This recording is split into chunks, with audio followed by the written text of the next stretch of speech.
you doing today? This is Dr. Adeshina from ftplectures.com. I'll be talking to you about applying to medical school in the United States. So, you're an applicant and you've completed all your prerequisites for medical school. You've taken your physics, your chemistry, your biology. You've taken your organic chemistry. You've taken all these pre-medical classes, and it's time to apply to medical school. Just like you, I was in your shoe a few years ago, and I had to make this decision. And a lot of students every year get confused. Where should I apply to? I'm hearing all these different schools I can apply to. Where do I begin?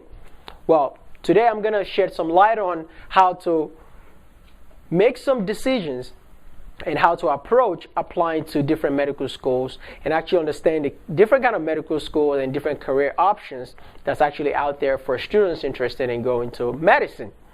So, when I was applying to medical school, I was like, I just want to be a doctor. I want to be an excellent doctor. I want to be able to take good care of my patients. And that was my goal. And then I ran into something new that I've never heard before. That there's actually 3 ways you can become a doctor in the United States. The first one is you can go to an MD school. This is a school where they offer degrees in Doctor of Medicine.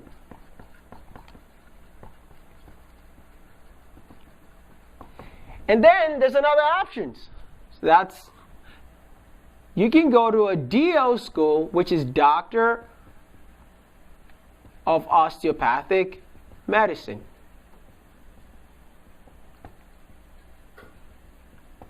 And also, you can also come from an IMG, International Medical Graduate, by going to the Caribbean, where they also give MD degrees similar to the Doctor of Medicine. So these are all your options when you are applying to medical school in the United States. Well, as an applicant, a pre-med applicant that has no idea what's really going on in the field of medicine, it gets very difficult to know which pathway should I take. Most students know about Doctor of Medicine. Some or most people also have heard about Doctor of Osteopathic Medicine. And also, a lot of people have probably heard about schools in the Caribbean, which is another option. So what I'm going to do today is talk about what are the differences and the similarities between all these degrees, and also how applicants are gauged and how these schools' philosophy differs, and which is what makes them give out different degree options. So let's start with the first one. MD schools. In the United States, we have about 126 MD medical schools in the US. And we have about 29 schools in the United States that give out the degree Doctor of Osteopathic Medicine. And we have a lot of schools also in the Caribbean that will give out that give out MD degrees in the Caribbean islands. There's different ones, which I am not 100% familiar with, but I do know a couple of them. There's Ross School of Medicine, there's St. George's, there's one in Antigua, and the list goes on and on and on. The most important part is these schools just have to be accredited by a United States institution and recognized in the U.S. That's the most important thing. So now that we know how many schools we can actually apply to, let's look at the similarities between getting an MD degree and a DO degree. MD students go to a 4-year rigorous, extremely rigorous, just as DO students also go through extremely rigorous medical education. So these are going to be similarities.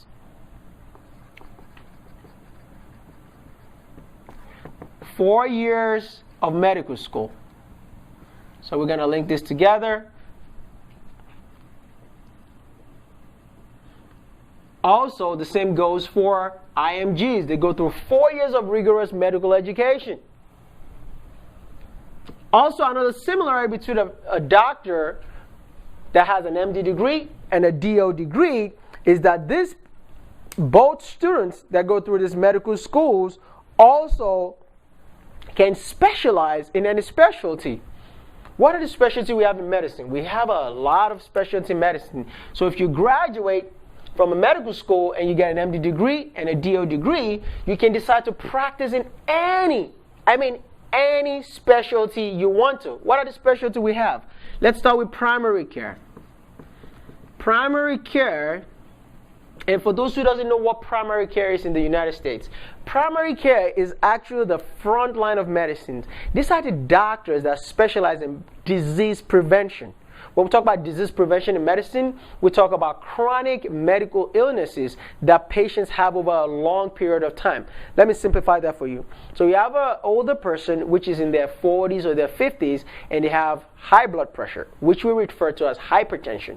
Or they have diabetes. You probably heard of diabetes, right? It's a lifelong illness, right?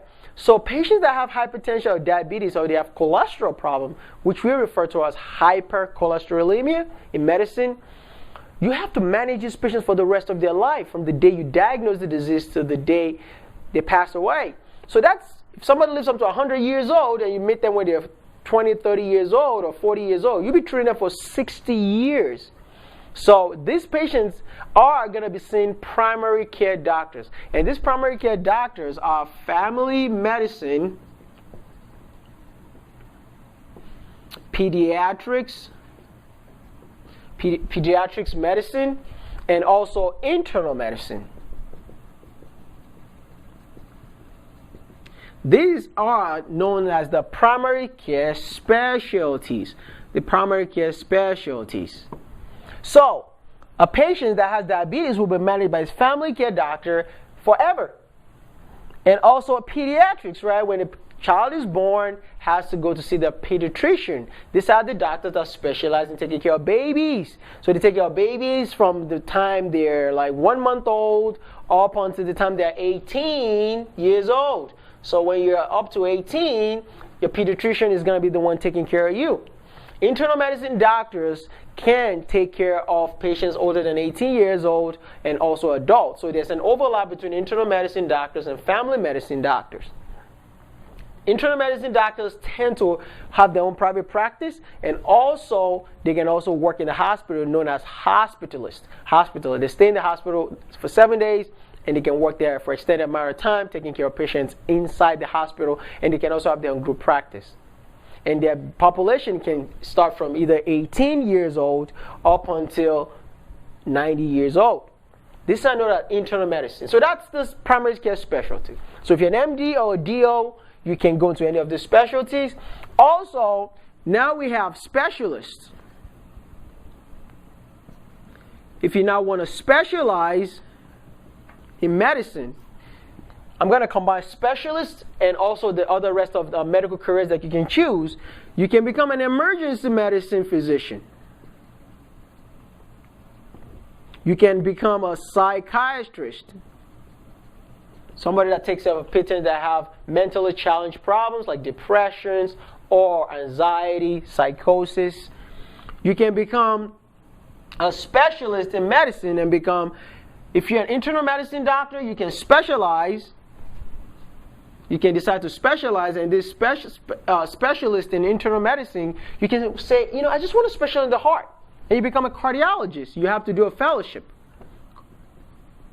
for 3 years. After doing a 3 years internal medicine residency, you can decide, say, I want to specialize in the lungs. You pick an organ system and become a pulmonary or even critical care. They work in the ICU doctor. You can say, I just want to specialize in the bowel, right? In the intestine. So you become a gastroenterologist, GI doctor. You can say, wait a minute, I just want to specialize in the brain. So you become a neurologist. But neurologist is actually a different aspect because you don't have to go through internal medicine to become a neurologist. So we're going to put neurology here. So you become a neurologist and you just specialize in the brain. But neurologist is not the same as a neurosurgeon. Okay? Let's say you want to become a surgeon now. Surgeon, right? You can be a neurosurgeon and specialize in operating on the brain. That's known as neurosurgery. And you can be a general surgeon, or you can be a bariatric surgeon, and you can pick what aspect of surgery you want to specialize in. You want to do breast and mammary surgeon, and those are different specialties under surgery.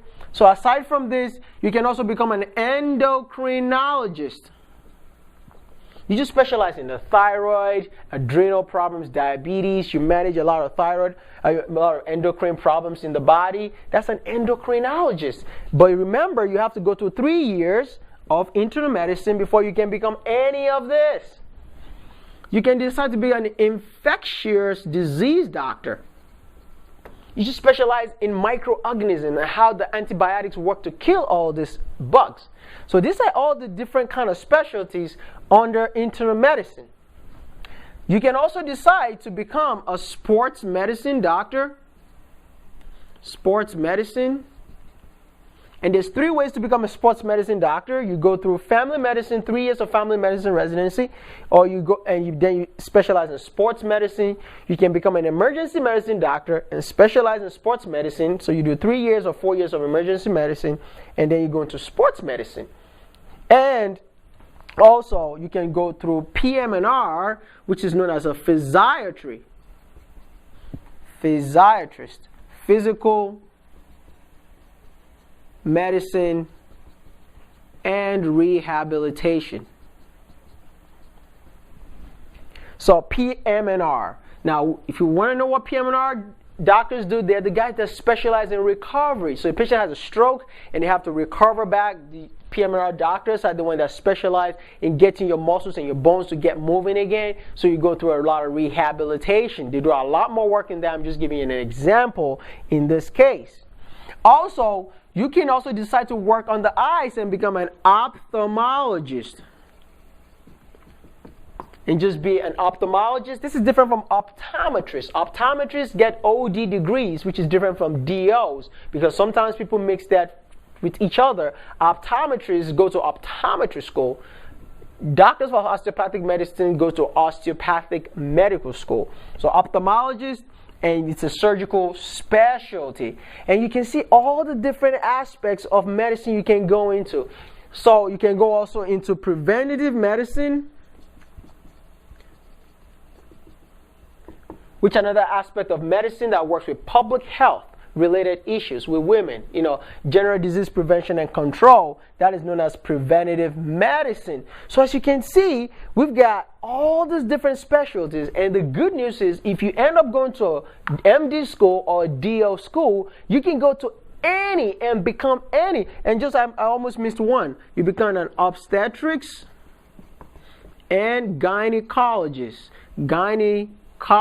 These are the doctors that deliver babies. They do surgeries, they do hysterectomies, they take out the uterus if a patient needs to. These are the patients that also follow women to make sure they have their pap smears done, their mammograms done. These are obstetrics and gynecologists. And we also have anesthesiologists, doctors that put you to sleep before surgery. And we have radiologists, are the doctors that read x-rays, CT scans, MRI machines, radiographs, and and also ultrasound. These are all the different kind of doctors that you can be if you end up in 1, 2, or 3. You can end up in any of these specialties as long as you're in the United States and you practice medicine. So we've got a lot of options, right? I've broken down every single specialty you can actually possibly go into, and hopefully I'm actually not missing any of them. Okay, you can also become a urologist. A urologist is a patient that specializes in just prostate and also renal problems. If you go through internal medicine, you can become a nephrologist. And nephro means kidneys. They just specialize on how the kidney works, and they're just a specialist just for the kidneys. Now, just to quickly hint, how many years does it really take to get through all the specialties? Family medicine, 3 years. 3 years is how long it takes to finish family medicine. Pediatrics, 3 years. Internal medicine, 3 years. If you want to specialize, cardiology is 3 years of a fellowship. Pulmonary critical care is actually 2 to 3 years also. GI is 3 years. Endocrine is around 2. Infectious disease is around 2 to 3. Nephrology is also around 2 to 3 years, depending. I'm not specifically, I don't know specifics as to nephrology, but I know it's probably a 2 to 3 year fellowship. Emergency medicine, you can go to either a 3 or 4 year residency. Psychiatry is a 4 year residency. Neurology is a 4 year residency. Surgery is a 5 years, but then you want to specialize in a fellowship. It depending. You can spend another 2 to 3 years depending on what kind of surgeon you want to be. Neurosurgery is 7 years. Sports medicine, 4 years. Right? Or either you actually do 3 years of family, and you can do either a year or 2 of sports medicine fellowship. PM&R is 4 years. Ophthalmologist is a 5 year specialty. Preventative is combined with family medicine to get a 5 year residency. Obstetrics and gynecologist is 4 years. Anesthesiologist is 4 years. Radiologist is 5 years. Urologist is a 5 year residency. So on average, you see, it takes about 3 to 7 years to complete residency, right? So if you're an MD from the United States or an MD from International Medical School or DO, the similarities means we all complete between 3 to 7 years after 4 years of medical school. Those are the similarities between MDs and DOs. Now, let's talk about what makes this doctors different, right? You know, you go to an MD school, you go to a DO school. What is actually the difference, right? We know the similarities, they both go through 4 years. And also, before we progress, we've got to talk about the MCAT, right? Let's talk about how you get into these schools before we actually proceed.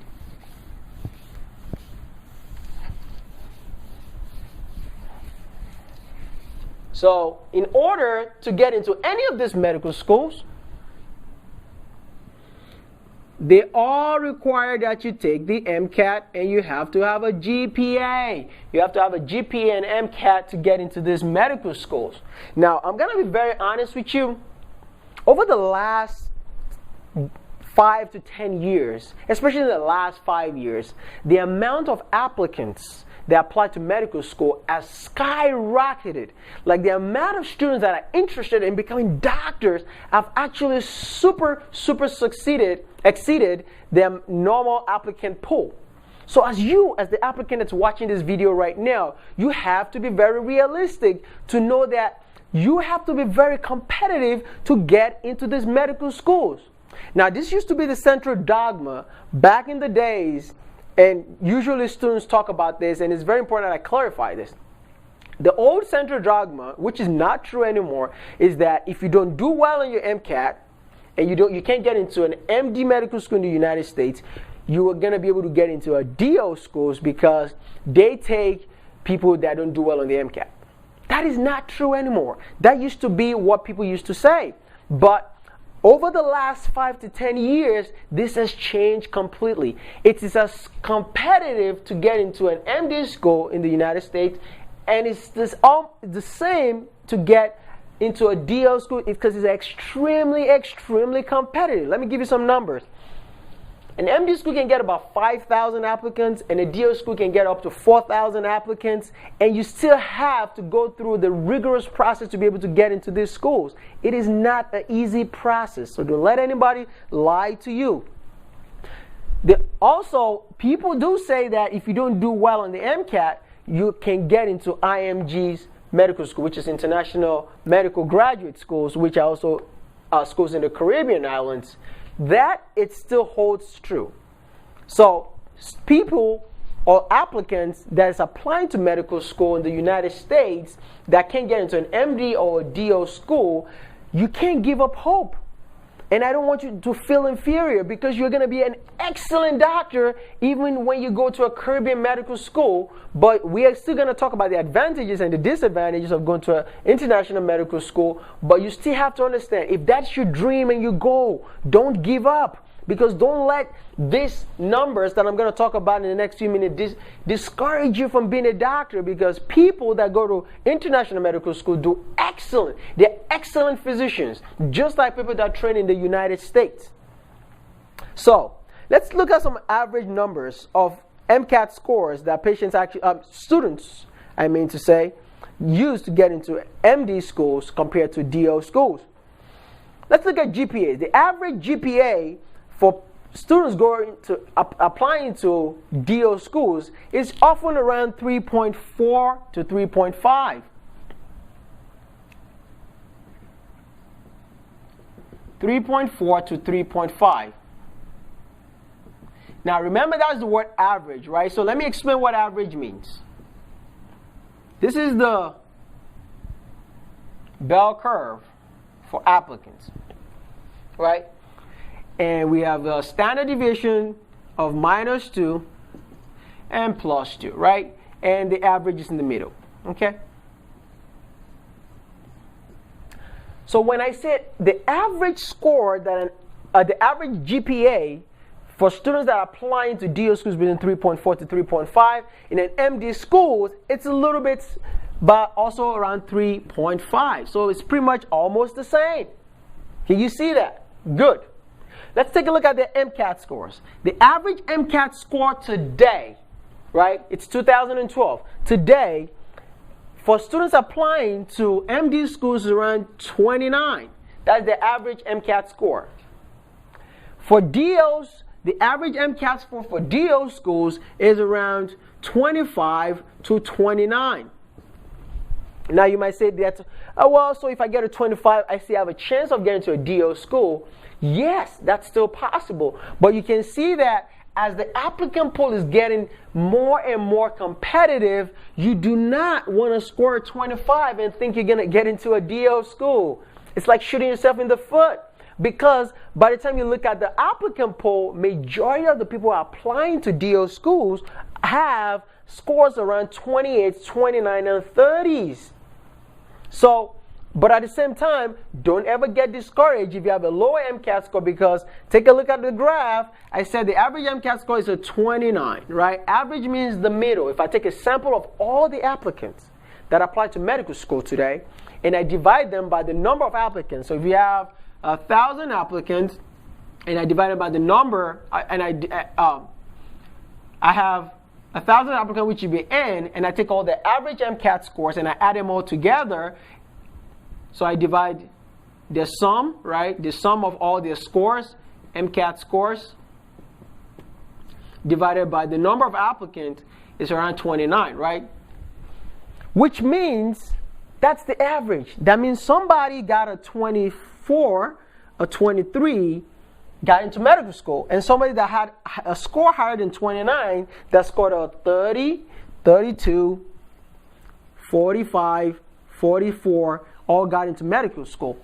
This is what average scores mean. So as an applicant, don't ever be discouraged by the numbers, because they're very tricky.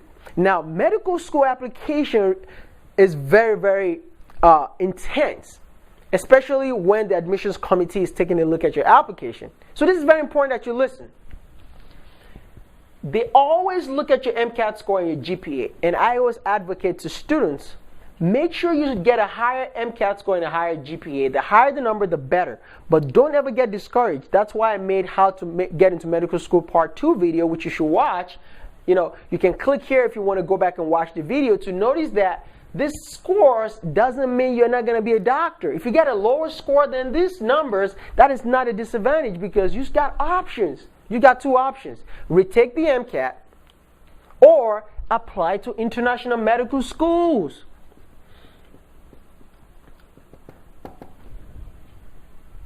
When you apply to these schools, they have a different philosophy.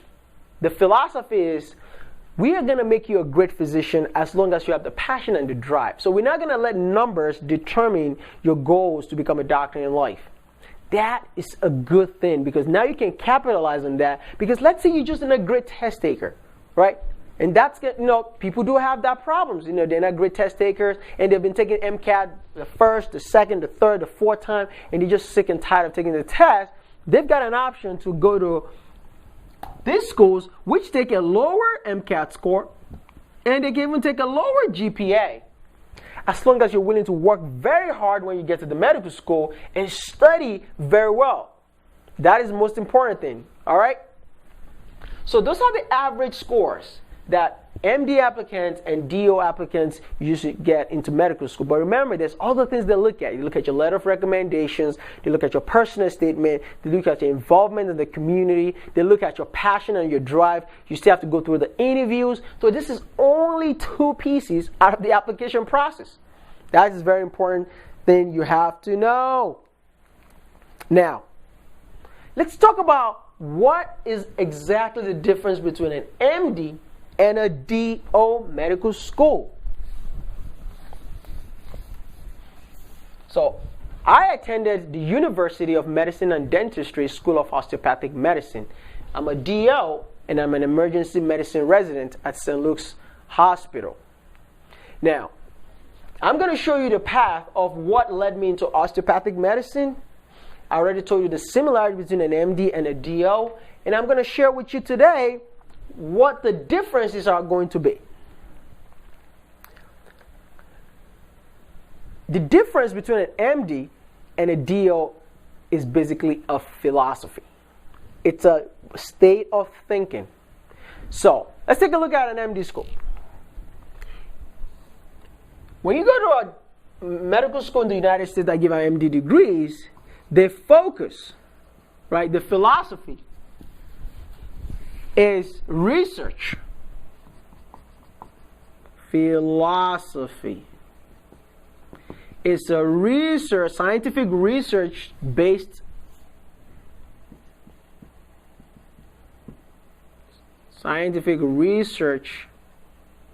driven medical school, which means they focus a lot on making sure how do we get the latest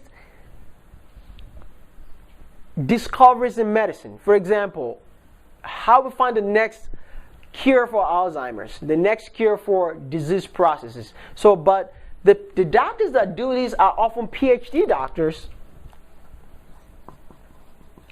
and also MD doctors. So you can actually become a PhD, MD PhD, which is even offered in MD schools. You can get both degrees, right? It's like a double doctor, but it's a lot of emphasis on research, right? Publications, research, publications in medicine. And also treatment of disease pathologies and treatment. This is the focus of MD's philosophies. Now let's take a look at osteopathic medical schools. They have a different philosophies. And DOs actually started in 1874.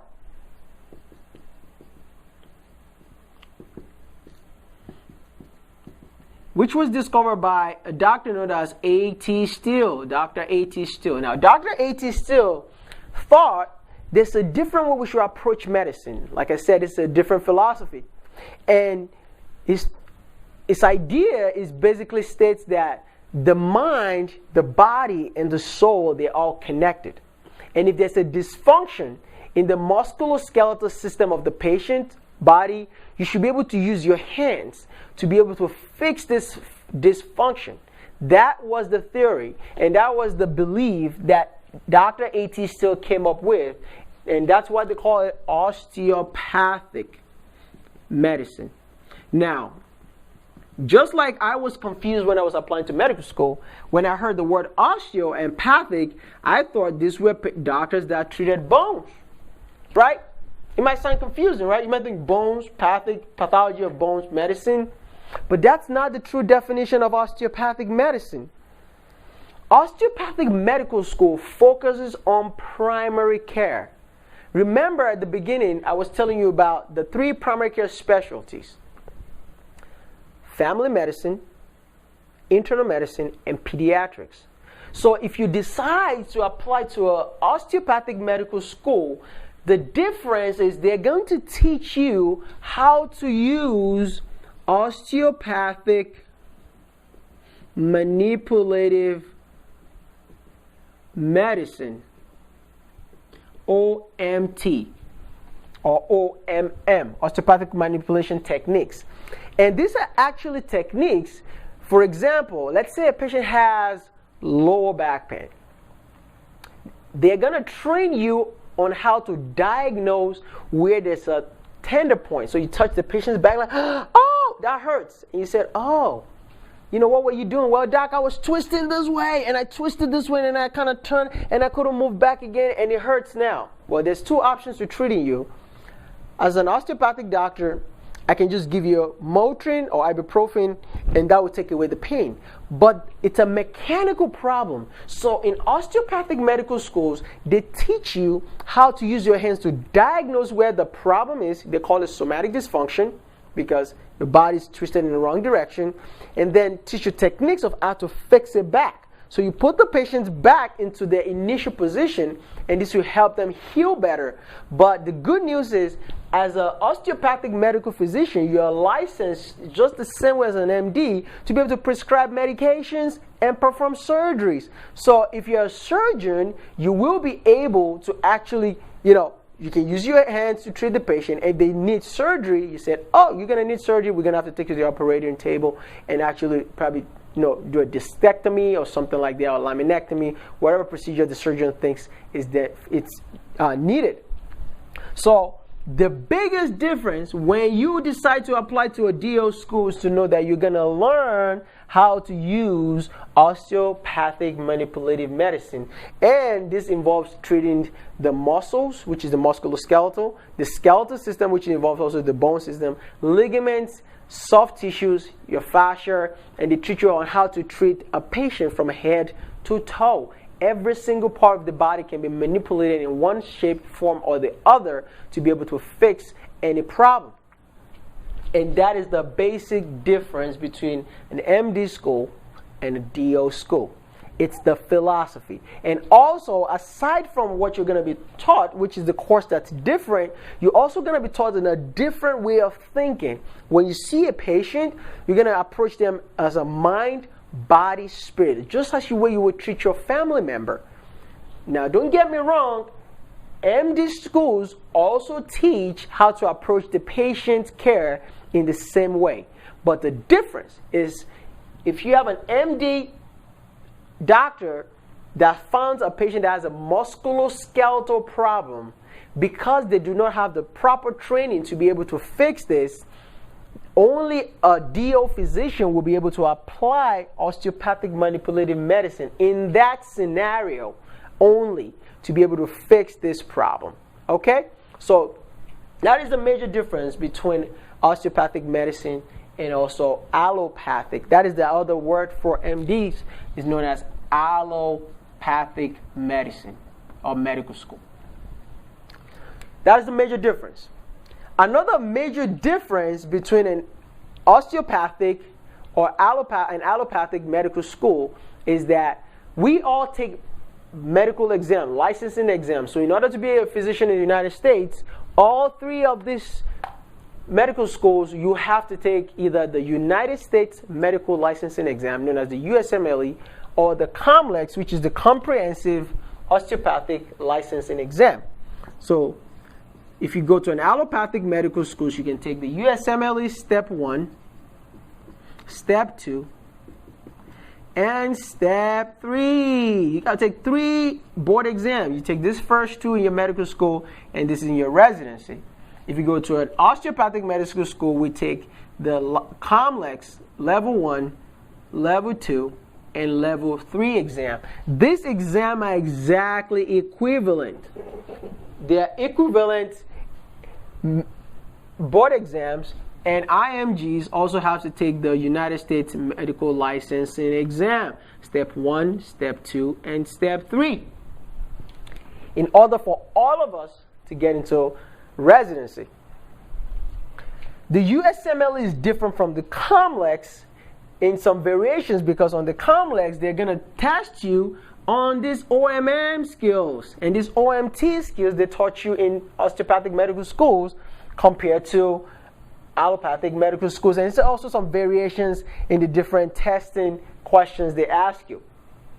But you don't have to worry about that as an applicant now. When you get there, you'll be able to learn the biggest difference between USMLE and COMLEX. And I also wrote a book on the differences and how to prepare for this board exam. However, there's a catch. As an osteopathic medical applicant.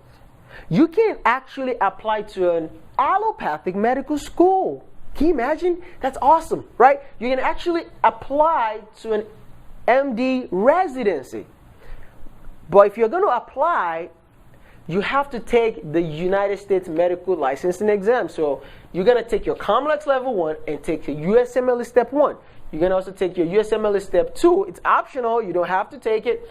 And also you have to take the USMLE, the COMLEX Level 2, which means you have to take 4 board exams, especially if you want to go into ophthalmology, ENT, like ear, nose, and throat. Those are the other, ear, nose, and throat is another different kind of surgery. You want to go to high-end specialties, and because we have more residencies. So let's talk about residency. Difference.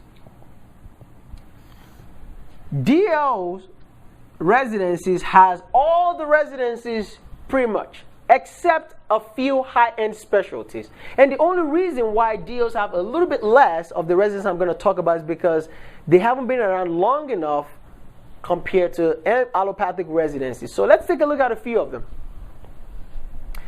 There's very top-notch specialties like dermatology. We have dermatology DO residencies. But residencies such as anesthesia, there's very, very few DO residencies in anesthesiology. So let's say you went to a DO school and wanted to do anesthesiology.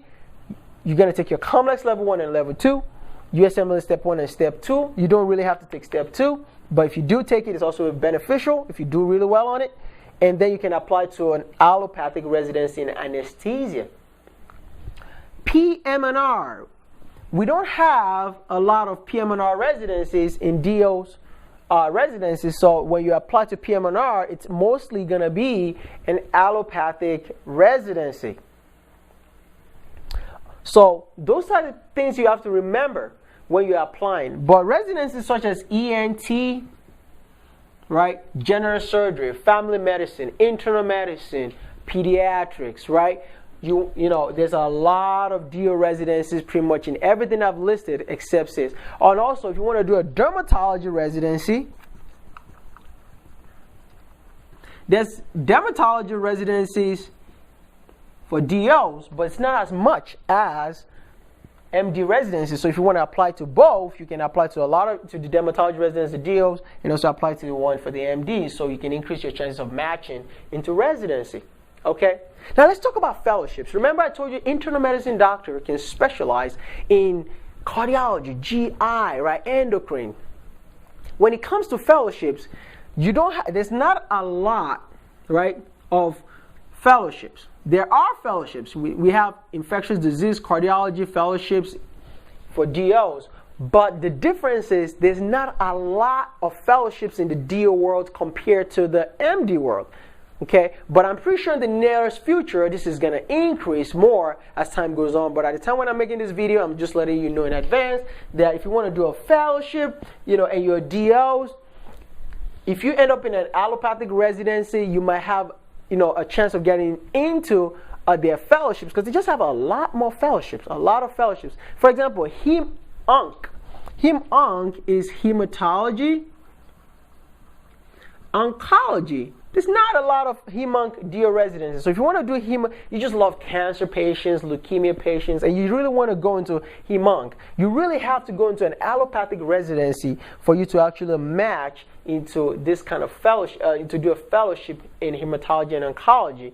And so if you go to a DO residency and you want to do a fellowship, you just have to apply to this, and if you're a very strong applicant, you're going to be able to get into these fellowships. Okay? So let's take a look at international medical graduate for a minute. If you go to an international medical school, Caribbean, now there are advantages of going to these medical schools. Let's talk about some of them. Number one, you're going to graduate with your MD degree, and it's going to cost you less money. It's going to cost less because they're cheaper. However, you're also going to be a good doctor as long as you study very, very well. You have to take the USMLE exam just like an MD applicant. And then you have to come back to the United States to do your clinical rotations. Now, this is where the dilemma is. The disadvantage, because everything in life has advantages and disadvantages, the disadvantage of going to a Caribbean is you have to make sure whichever Caribbean medical school you're applying to actually has solid connections for clerkships, clinical rotations with hospitals in the United States, right? So you want to make sure after your first 2 years of basic medical sciences, you have somewhere to rotate, right? So you have a place to do your clinical rotations in your 3rd and 4th year of medical school. So that's very important. If the school doesn't have it, that is not a good thing, because you don't want to be hustling and looking for clinical rotations as a 3rd or 4th year international medical student. Also, when it comes to the USMLE exam, it's very important that you understand that the way the matching works, and match just means how we get into residency in the United States. The way the matching process works is it's a ranking system. So if you go to the United States, U.S. residents and U.S. citizens are favored first before international medical graduates. So it's a rank order list. Let's say you apply to an allopathic residency as an MD student in an MD school in the United States. You're going to get the first shot, right? They're going to look at your application first. They want to take their students. If you're a DO and you apply to a DO residency, right? Basically, you're going to get your first shot and you're going to match. Now, the difference is MDs cannot apply to DO residencies, but DOs can apply to MD residency. Okay? So, in this case, it's going to be an allopathic graduate, osteopathic graduate, and then an international medical graduate. So you get the third option on the list. And also, your USMLE scores has to be very, very stellar. You have to do really, really well. So let's say you want to do internal medicine in the United States and you're coming from the international medical schools. You have to score at least in the 85th percentile starting. Right? You want to score at least an 85 on your boards when you take this exam, because your passing score, the passing score is 75, and right now it's like 189 is the passing score. You want to make sure you get at least a 200 or 205. Let's say you're applying to an internal medicine residence in the U.S., because your score has to be stronger, if not even better than all the applicants that are applying to these medical schools. To these medical residencies. So that might be a disadvantage, because if you don't do well on your USMLE and you don't do well on your clinical rotations, your chances of matching is very, very low. Notwithstanding, a lot of people coming from international medical graduate schools do match into residency, so don't ever get discouraged. But I'm giving you the warning shot before you go down there to say to yourself, you know what? If I don't get into medical school in the United States, I try to get into an MD school, I get into DO school, I don't get in. I'm going to go and get my MD degree in the Caribbean. But I'm going to work hard. I'm going to work really, really, really hard, right? Study well. Do well and excel in medical school here. Get like the top-notch 99 percentile when I did my USMLE. When I do my clinical rotations, I'm going to shine. I'm going to do very well. Get strong letters of recommendation. Do research. Do whatever it takes to make me a better applicant, so when I apply for residencies, I will be able to match into the residencies of my choice. There's also a caveat. The very, very, very super competitive specialties like ENT, general surgery, dermatology, urology, ophthalmologists, those are very competitive residencies that only the top of the crop of medical school applicants actually get into. So if you wanted to get into, you're going to be an ophthalmologist, for example, you have to make sure that you're realistic, that you better be scoring the 240s and 250s when you take your USMLE, and also understand that your chances of matching into this residency is not as the same as students applying in the US.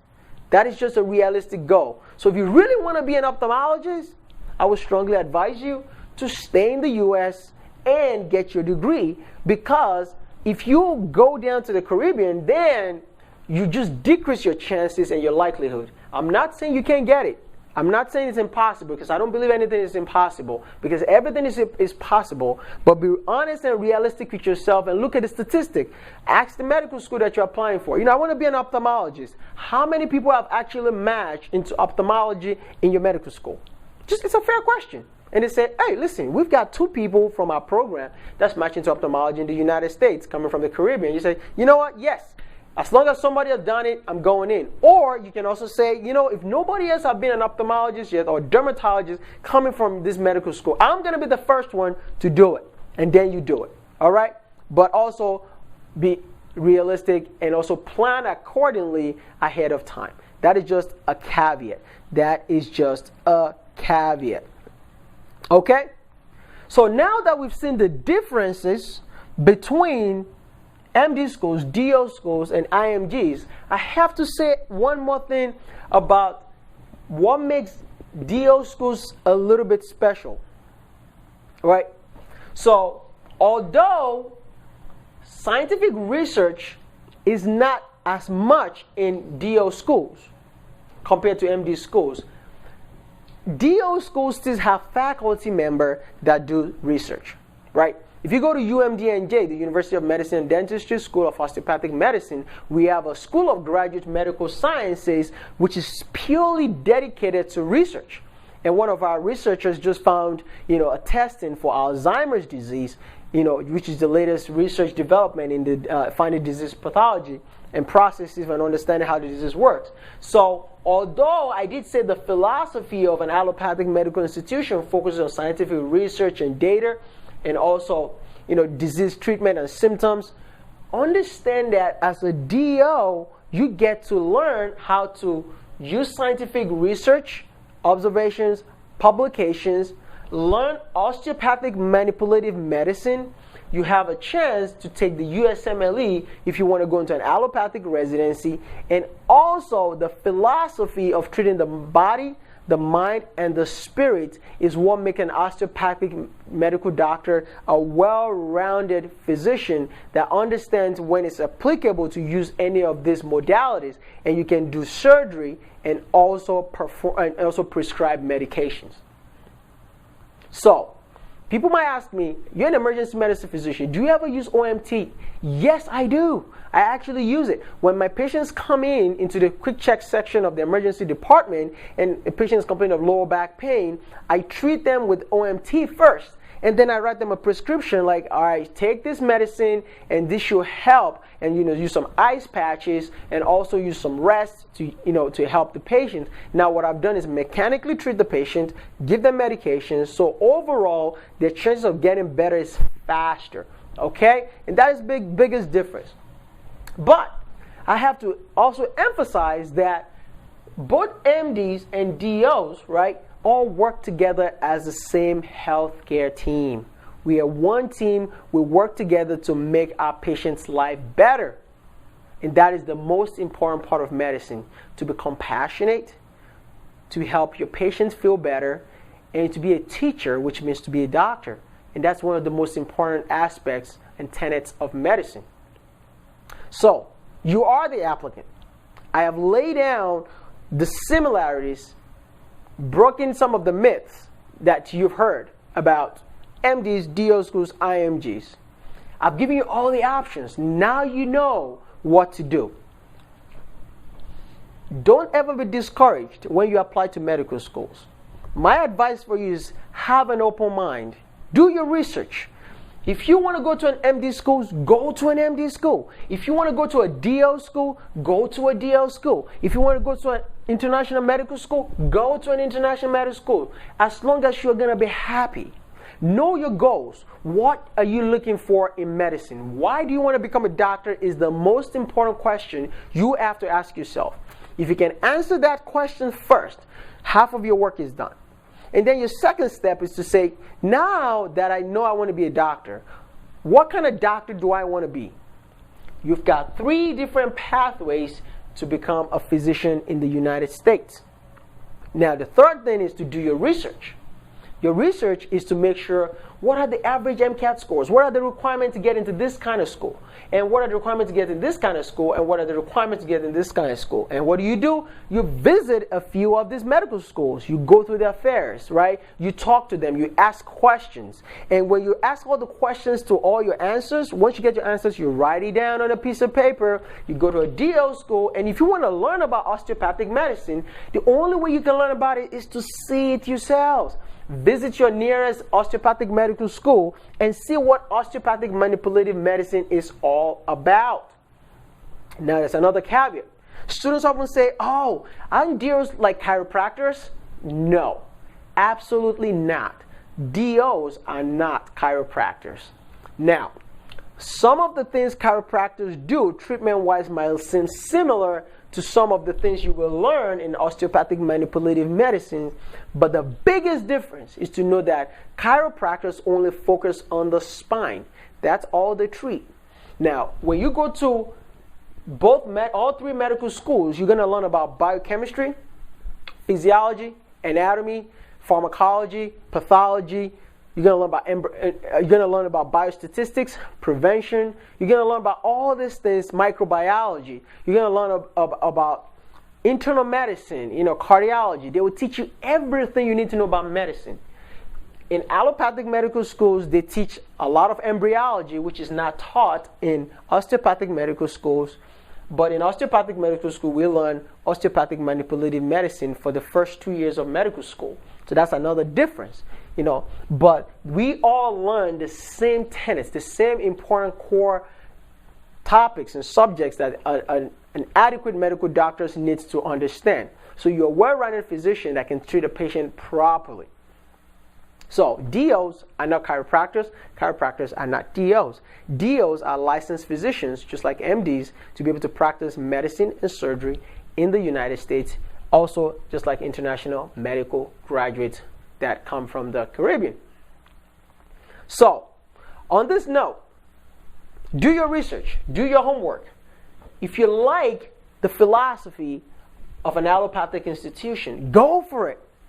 Don't let anybody stop you, because you are the master of your own fate. You're the owner of your own destiny. Don't let anybody rewrite your own history. If you attend a DO school and you visit there and you see, I like this philosophy. I want to be a primary care doctor. For example, let's take a look. I have to give you one more statistic. So, if you visit a DO school, it's very important to note that out of 100% of DO physicians in the United States, 60% of doctors that graduate from osteopathic medical school go into primary care.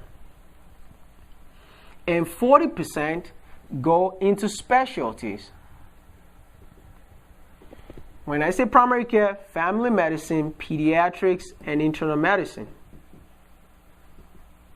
So, you have to understand, if you really want to be a family doctor, and you love the tenets, and you want to learn about osteopathic medicine, and you want to learn about how to treat the body, the mind, and the soul, and the spirit all together in one, and you love, the philosophy and the concepts of osteopathic medicine, you should definitely apply, because then you'll be able to get into any of these specialties, because most family doctors are coming from osteopathic school, comprised of almost 60%.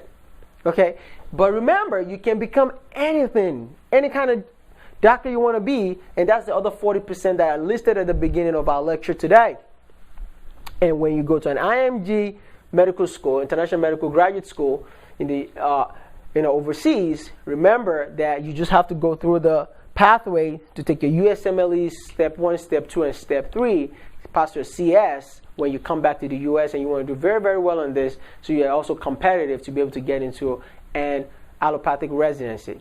Remember, as an IMG, you cannot apply to a DO residency. You can only apply to an allopathic residency. So I hope I've been able to convince you, to give you options, to be able to know and have a little more knowledge about how to approach medical school. Well, I am the founder of Future Teaching Physician Lectures, known as ftplectures.com, where I teach nursing students, medical students, physician assistants and help them succeed to do well when they take their exams, and to teach internal medicine concepts.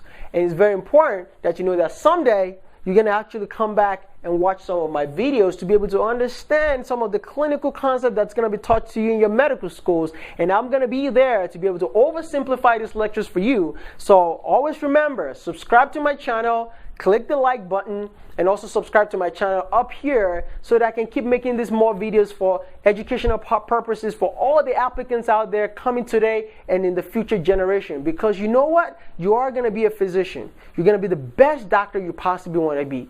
And don't ever let anybody rewrite your own history. Don't let anybody tell you you can't do it. Remember, my people perish because of lack of knowledge. And now I have given you the knowledge. I have shown you the way. It's your choice to pick your own path. Pick it and be the best doctor you can ever be. Thank you very much for watching this video. It's Dr. Adeshina again from ftplectures.com. Please like my video and also subscribe to my channel. Thank you very much for watching. Bye-bye. Hey, thank you so much for watching the video. I hope you learned a lot. Are you studying for the USMLE Step 1 or Step 2? Are you studying for the NCLEX or you're currently in nursing school as a nursing student? Are you a PA student currently in school or studying for your PANCE exam? Or are you a nurse practitioner student or trying to take your NP board exam? Listen, I've got super awesome content for you. If you truly love this video and it simplified your learning process, I want you to check out my website below. I've listed all the list of exams, whether you're studying for any of this board exam, and all I want you to do is click on the link right now below so that you can take you directly to my website. For USMLE, just go to smashusmle.com.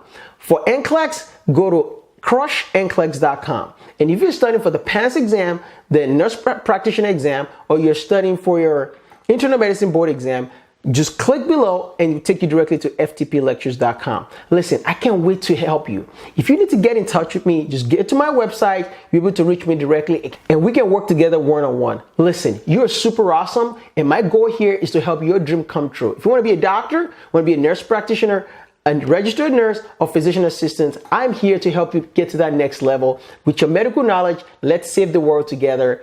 I love you guys. You guys are super awesome. And do not forget to click on the link below to be able to get to my website. Also, don't forget to subscribe to my channel. You guys have a great day. Let's go.